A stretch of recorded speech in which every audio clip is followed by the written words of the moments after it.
Yeah, g'day guys, Steve from Old As Adventures here, just out on a bit of a cruise on a Sunday. Got the kayak on the roof, just been out and had a bit of a paddle, caught a nice little reddy, but not much else. And yeah, got the broken collarbone at the moment that got plated about 4 weeks, so just taking it a bit easy and calling it a bit of physio. Just out in the ranges, sort of getting into this place. It's a little place I know, and been down camping here a lot of times. Probably don't need a four-wheel drive to get here necessarily, but nonetheless it gives you the ground clearance to get over the dozer cuts and that sort of stuff. But I thought I'd have a bit of a chat about why I chose the Ranger. This is my second Ranger. I've had a lot of different vehicles over the years. Mitsubishi dual cab four-wheel drive, a Rodeo, Colorado, and a Toyota Hilux dual cab four-wheel drives. I've had single cab Hilux four-wheel drive, 75 series Land Cruiser four-wheel drive. So I've owned a lot of different vehicles over the years, and as a builder you're always towing trailers, and you're always locking the hubs in, so to speak, to get yourself onto sites, and also just when I go camping.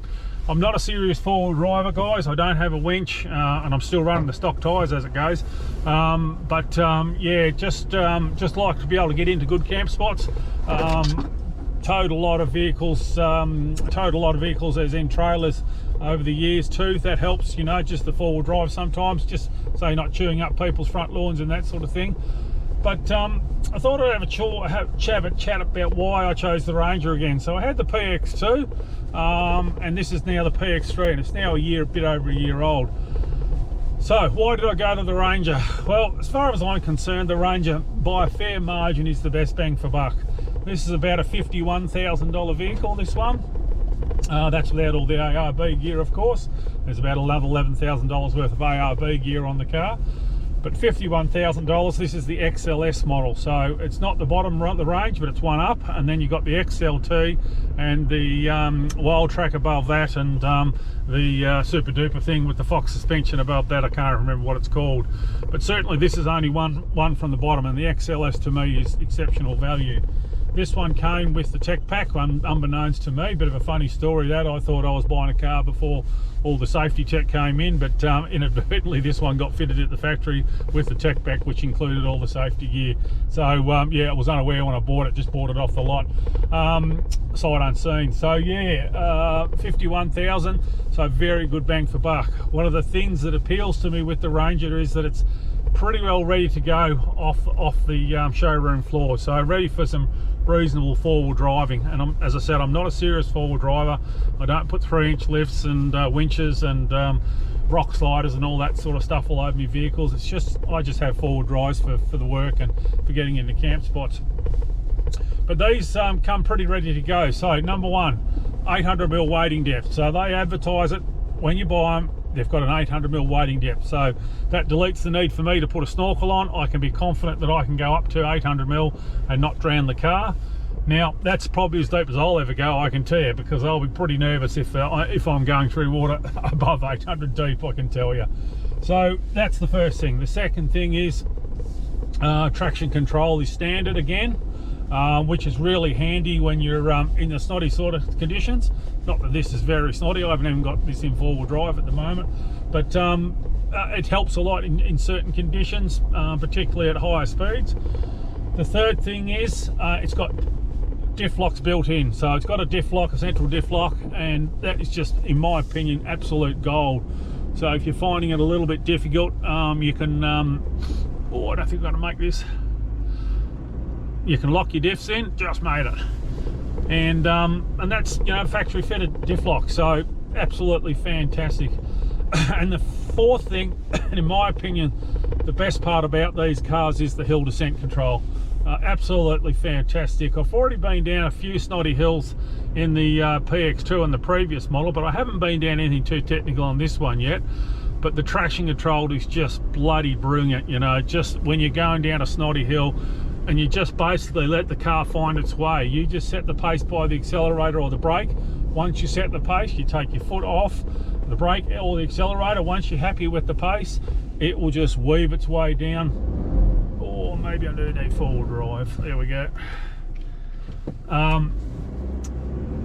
So yeah, you set the pace with your accelerator or with your brake, and it will just crawl down at that pace, and it's just really confidence inspiring. Absolutely love it. So yeah, and of course the other thing is four-wheel drive on the fly, but most four-wheel drives have that now. So yeah, they're the main four reasons I bought the Ranger. Now obviously certain different brands have some of those things, and but if you want all of those things, you're going to pay a bit extra. You got to go to the next model up. So it's just seemed to me that the Ranger was by far the best bang for buck car. They're very comfortable to drive. They're really easy to drive. So yeah, overall, you know, I think they're probably the best car in the market at the moment. Now, they're not perfect. When I bought this, I got all the ARB accessories fitted by the dealer. So the front bar, the roof rack, which is just the aluminium base rack, and the canopy, which is the top of the range canopy. It's got the central locking, but I also got the rear bar fitted. Now the rear bar is like a bit of protection, but it's also a much better tow bar than what comes standard on the Ford Rangers. The tow bars on the Ford Rangers severely limit your exit angle, and they've got a really shallow throat on them, so they're pretty crappy. So happy to get the ARB rear bar that incorporates the tow bar. So so that's what I got fitted by the dealer. That was an extra $11,000, so $51,000 plus 11. I ended up paying $62,000 for this vehicle, so pretty happy with that. Now, what's next? So as I say, not a serious four-wheel driver, but I'm still running the stock tyres, and the stock tyres are, be very careful. They've got very thin walls, side walls. You've got to really treat them carefully, because you hit a rock on the side wall and it just tears them out and you're done. They're tubeless, of course, so yeah, you're putting your spare on, and yeah. But I am very careful, and if I had any big trips planned, I would have put better tyres on it by now already.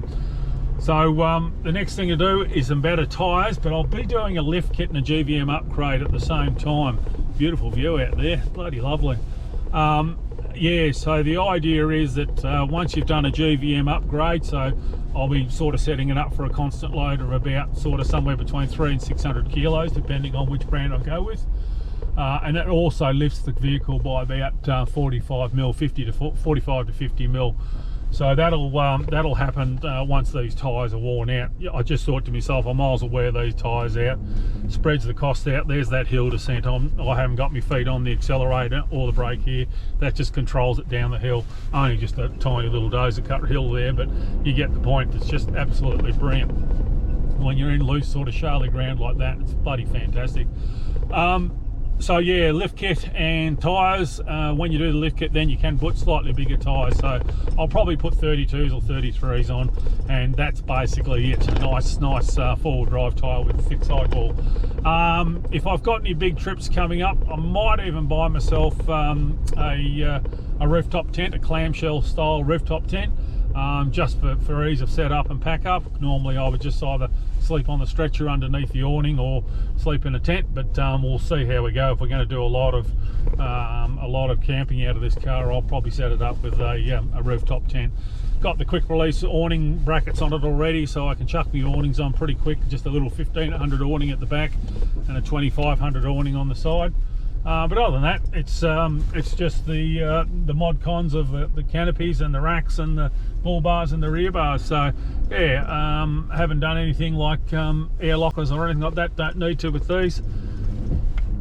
There goes the hill descent. It just slows me down as I go over those dozer cuts. Bloody brilliant stuff. So there you go, guys. That's why I bought the Ranger. Well, I bought my second Ranger. I still think at the moment, even in the middle of last year when I bought this, that they were the best bang for the buck. I did a little bit of research again, and certainly I was happy to go with the Ranger again. There is another probably criticism I might add, and some people will argue with this. The engine transmission package is probably not super duper modern technology. It's a fairly old style engine. It's a 5-cylinder. I believe it's an old Volvo engine. It's obviously a 3.2 litre diesel, turbo diesel. Not super powerful, not super torquey. Does the job and does the job well, don't get me wrong. But yeah, and the transmission is again probably only, I think, about a 5-speed transmission. So yeah, pretty old technology, and I know in the latest model ranges they've got a 10-speed transmission and the 2.2 bi-turbo, so much more modern engine and much more fuel efficient. This only runs at about 12.1 litres per 100 kilometres, so reasonably heavy on the juice. So that's the criticism, the tow bar and the engine transmission package. Other than that, I can't fault them, guys. Been very happy with the two that I've had so far. So anyway, that's enough waffle from me, guys. Hang around. Hopefully we'll have a four-wheel drive and kayak video up in a couple of weeks' time, and you can see the range of some more serious terrain, and yeah, so we'll go from there. But anyway, guys, thanks for watching. We'll hope to see you out in the trail soon.